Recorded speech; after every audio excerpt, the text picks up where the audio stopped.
आज के स्टोरी बहुत ही खास होने वाले हैं, तो इस स्टोरी को ध्यानपूर्वक जरूर सुने। तो चलो स्टार्ट करते हैं। बहुत पुरानी बात है, हिमालय में प्रसिद्ध मानस नाम की झील थी। वहां पर कई पशु पक्षियों के साथ ही हंसों का एक झुंड भी रहता था। उनमें से दो हंस बहुत आकर्षक थे और दोनों ही देखने में एक जैसे थे, लेकिन उनमें से एक राजा था और दूसरा सेनापति। राजा का नाम था धृतराष्ट्र और सेनापति का नाम सुमुखा था। झील का नजारा बादलों के बीच में स्वर्ग जैसा प्रतीत होता था।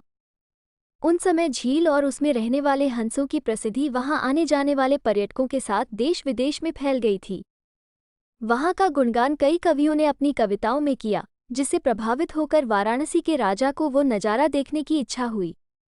राजा ने अपने राज्य में बिल्कुल वैसी ही झील का निर्माण करवाया और वहां पर कई प्रकार के सुंदर और आकर्षक फूलों के पौधों के साथ ही स्वादिष्ट फलों के पेड़ लगवाए।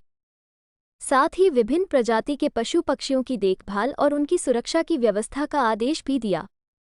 वाराणसी का ये सरोवर भी स्वर्ग जैसा सुंदर था, लेकिन राजा के मन में अभी उन दो हंसों को देखने की इच्छा थी, जो मानस सरोवर में रहते थे। एक दिन मानस सरोवर के अन्य हंसों ने राजा के सामने वाराणसी के सरोवर जाने की इच्छा प्रकट की, लेकिन हंसों का राजा समझदार था। वह जानता था कि अगर वो वहां गए तो राजा उन्हें पकड़ लेगा। उसने सभी हंसों को वाराणसी जाने से मना किया, लेकिन वो नहीं माने। तब राजा और सेनापति के साथ सभी हंस वाराणसी की ओर उड़ चले। जैसे ही हंसों का झुंड उस झील में पहुंचा, तो अन्य हंसों को छोड़कर प्रसिद्ध दो हंसों की शोभा देखते ही बनती थी। सोने की तरह चमकती उनकी चोंच, सोने की तरह ही नजर आते उनके पैर और बादलों से भी ज्यादा सफेद उनके पंख हर किसी को अपनी ओर आकर्षित कर रहे थे। हंसों के पहुंचने की खबर राजा को दी गई। उसने हंसों को पकड़ने की युक्ति सोची और एक रात जब सब सो गए तो उन हंसों को पकड़ने के लिए जाल बिछाया गया।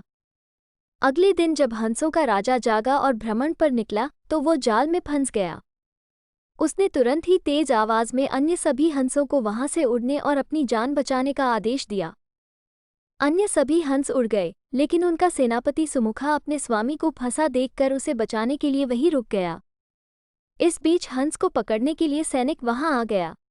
उसने देखा कि हंसों का राजा जाल में फंसा हुआ है और दूसरा राजा को बचाने के लिए वहां खड़ा हुआ है। हंस की स्वामी भक्ति देखकर सैनिक बहुत प्रभावित हुआ और उसने हंसों के राजा को छोड़ दिया। हंसों का राजा समझदार होने के साथ साथ दूरदर्शी भी था। उसने सोचा कि अगर राजा को पता चलेगा कि सैनिक ने उसे छोड़ दिया है तो राजा इसे जरूर प्राणदंड देगा। तब उसने सैनिक से कहा कि आप हमें अपने राजा के पास ले चलें। ये सुनकर सैनिक उन्हें अपने साथ राजदरबार में ले गया। दोनों हंस सैनिक के कंधे पर बैठे थे।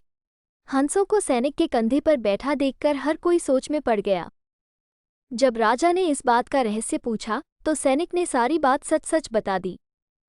सैनिक की बात सुनकर राजा के साथ ही सारा दरबार उनके साहस और सेनापति की स्वामी भक्ति पर हैरान रह गया और सभी के मन में उनके लिए प्रेम जाग उठा। राजा ने सैनिक को माफ कर दिया और दोनों हंसों को आदर के साथ कुछ और दिन ठहरने का निवेदन किया।